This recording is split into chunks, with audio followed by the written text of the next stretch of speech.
yes, he's this brutal killer, but it's a vigilante justice. It's not, and it's for everyone. He's not just focused on his own vengeance. And so he's not the vengeancer, he's the punisher. It's time for a random review. All right, welcome to the Original Geek Random Review. The dice set the direction, we set the topic. We know what we're reviewing, we just don't know how. All right, we're doing Punisher One Last Kill. Yes. And I know all we got was the special. I'll take it. But man, it would have been awesome to get a full season. I do like that they did it because we haven't seen the Punisher for a while. Well, you haven't. I saw him in Daredevil this season we just watched. We haven't seen Punisher on his own in a while. I did see him in Daredevil. Such a smartass. And so it was cool. I agree when I think I actually texted you when you said, hey, we should do a Punisher review. And I'm like, yeah, that sounds great. And I'm like, how many episodes? And you're like, it's one. I'm like, oh. Yeah, it's like 45 minutes. And I'll be honest, not enough time. It's not, and I'm sure we'll get into it during the actual review. As you guys know, we do not know what we're talking about yet. We just know that it's going to be something about this Punisher special, and it was fantastic. Yeah, highly recommend it if you haven't seen it, and we'll keep... We always say this. We'll keep it as spoiler-free as we can, but of course, we don't even know the topic that we're going to get to talk about, so maybe it'll be spoiler-full. Yes. But in any case... watch it. Yeah, and here's your warning. That Jeff just gave you the warning. If you haven't seen Punisher One Last Kill, go watch it. Pause this. Don't turn it off. Pause it. No. And then watch that 45 minutes or so and then come back. It's easy. Yeah. Mm-hmm. It's easy. All right. All right, I'm going to roll for you. Yeah, do it. Special dice. Do it. Here we go. A 3. Ooh, failed fortitude. The camo tragedy. The death of a pet dog in the opening. Was it too mean-spirited? The special opens, here we go, fucking up the spoilers thing already. The special opens with a neighbor's dying dog being killed by Nucci thugs. While it successfully fuels the rage of the audience, many critics found it a cheap, manipulative trope that felt unnecessarily cruel, even for a Punisher story. I love that you were like, the dog died. Thanos snapped his fingers and half the universe died. I mean, come on. Okay, it was effective. It was like it just showed how, just this community is just totally broken. And it's funny because I was like, okay, so when does this take place in the Daredevil Kingpin timeline? Because Kingpin has put his iron fist down on New York. So how this could even work in a police state that Fisk has created, but apparently not in Little Sicily.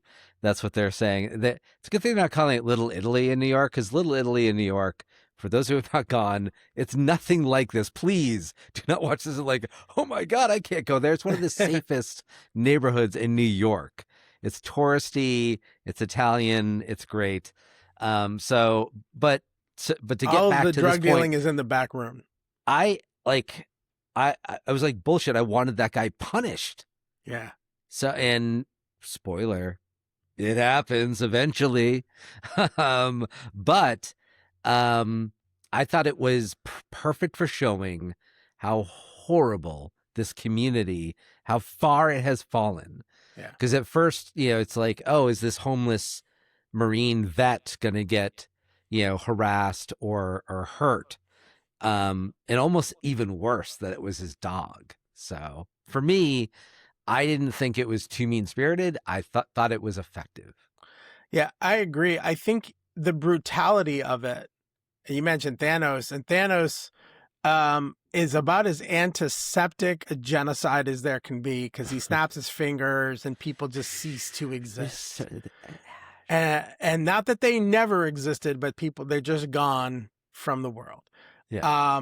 This was And it's funny because they give you just enough, like a minute or two of the guy with his dog, and then they have this thug come by and basically throw the dog in front of I think it was like a trash truck. Yeah. And they didn't hold back on the sound effects. They don't show it, but the sound effects are pretty intense. Yeah. And I agree with you. It gave me that feeling of, holy shit, this guy needs to go down.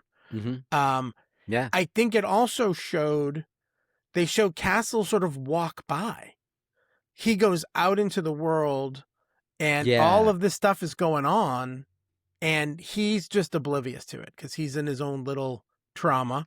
And they make it look like he's never going to come back around. And if it's one of those, look at John Wick, the entire John Wick series of movies started with the death of a dog. Right. And you go, okay, Jesus Christ, is this guy this'll be it. He'll snap right now. And he doesn't. Yeah. You wanted him to do something in the moment and he's just so in his own world. Yeah. You ready? I'm ready. Let's do it. Okay. I have rolled a 4. Oh, we go from 3 to 4. We're staying low on this thing. The brief runtime.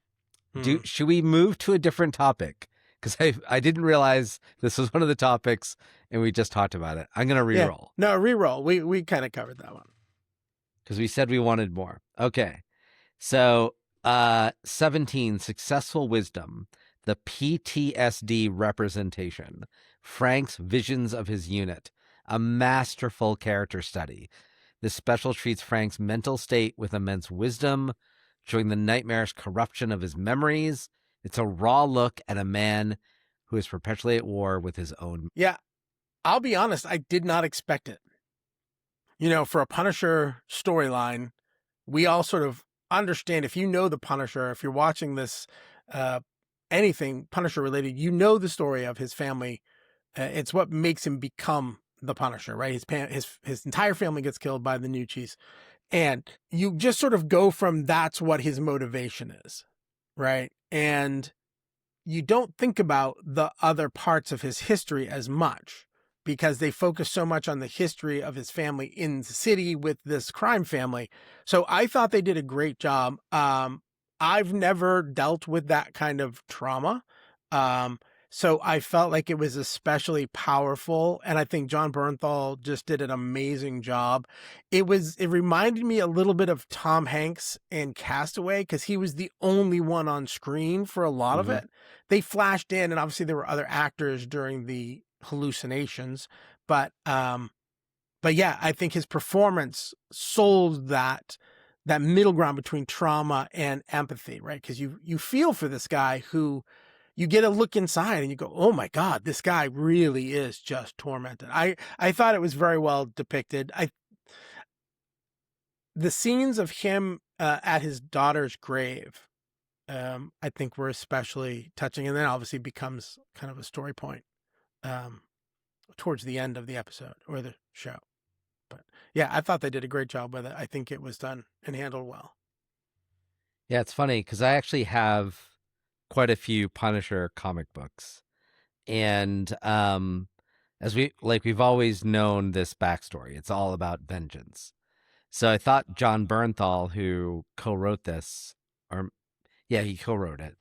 He clearly wanted to let Frank deal with his ghosts and deal with this trauma in this special so that he could be free to be the Punisher. Because when if you're familiar with the comic books, he's he's this brutal killer, but it's a vigilante justice. It's not, and it's for everyone. He's not just focused on his own vengeance.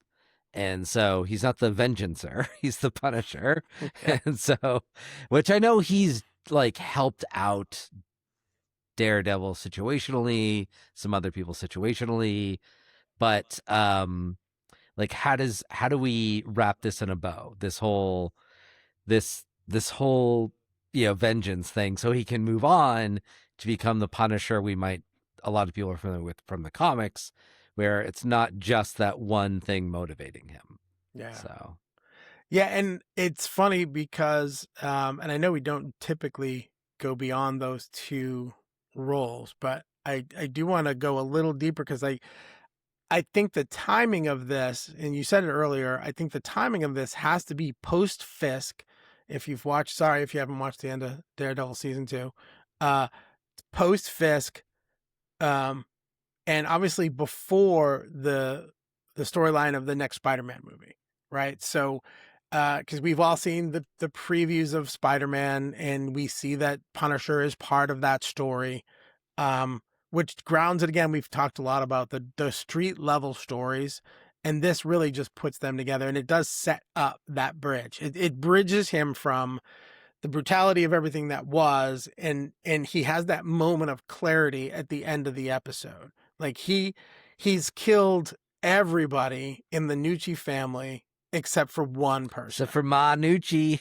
Ma Nucci, played by Judith Light, who is funny because I've never seen her play. Really? Yeah, I knew I recognized her.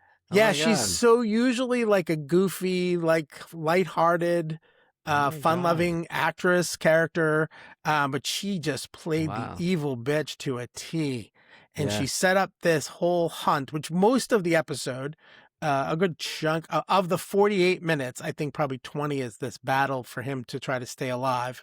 And then he hears the voice of the little girl calling for help. Please help my daddy. And I think And- that's the trigger. Yeah, 100%. And all I could think of is we've talked about Batman. Like, can we stop here in the origin story? And we've talked about Spider-Man. Can we stop with the like that's what we liked about the new Tom Holland Spider-Man. It was just he's Spider-Man. We don't need the Uncle Ben thing again. Right. And like I feel like this is doing that for the Punisher. We don't need to keep with the same origin story with the Punisher, because there's been some great. Jon Bernthal's my favorite Punisher, but I mean Thomas Jane was what I thought he was good. Yeah. And I know, and even Dolph Lundgren, not that he's a great actor, but I mean, he made a good Punisher, but it's all the same vengeance story. So I Yeah. think this is good that we're moving on. Yeah, I really did. I think it did the trick too, because I think it gave us all that, oh shit, I want more. So my hope, I haven't read this, but my hope is that after the premiere of the next Spider-Man movie, that there is in fact another season of Punisher. I can't imagine that they've done all of this, not resurrected him, but they brought him into Daredevil to bring him back in.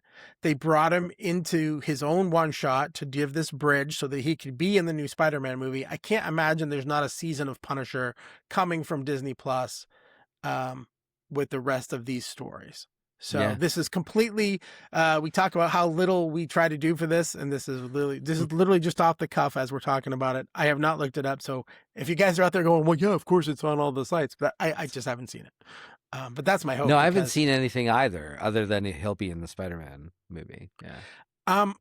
And I know it's one of the things on our list because I'm looking over here, but I did like that they brought Karen in from Daredevil as well. So they bridged that storyline a little bit. It was a quick hallucinatory sort of situation.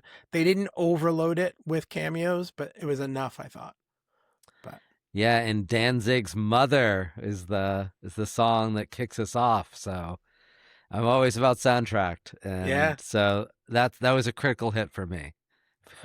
If I could choose the critical hit. Danzig's Mother. Don't tell your children not to And this go is out or this. whatever. I'm so glad that you love the music so much because I liked the song, and I don't know that I recognize it so much as I love it. Worked perfectly with the scene. I never know who. Look, this has been the joke for our friend group from what time when I was like 15, 16, and we were working in Billy's Charter House. Boyd and I, we would be working on a Tuesday and would be 2 for Tuesdays, and they would play one song by a band and he would predict the next song, and he was right more often than not. I never knew who sang anything. I knew the song, but when we were kids, I for some reason never identified, oh, that's that band. I would always be like, hey, who sings this? And then I could go buy it. If Usually it wasn't Gloria Estefan, Steve didn't know it. look, the rhythm Just is going to get you. That's all I'm saying. It will get you. Nice. So this turned in from this went from a Punisher review to a revelation of my bad music choices throughout my life. All right, OGs, support this through your viewership. If you haven't seen it yet, go watch the Punisher one shot, and so we can get more Punisher content. Absolutely. Always remember to like and subscribe. Tell your friends, share this thing out. And if there's something that's out there that we haven't reviewed that you want us to review, let us know. We're going to jump on as many of these as we can. All right. So catch us in the next full episode. The next one is going to be about the boys. The boys.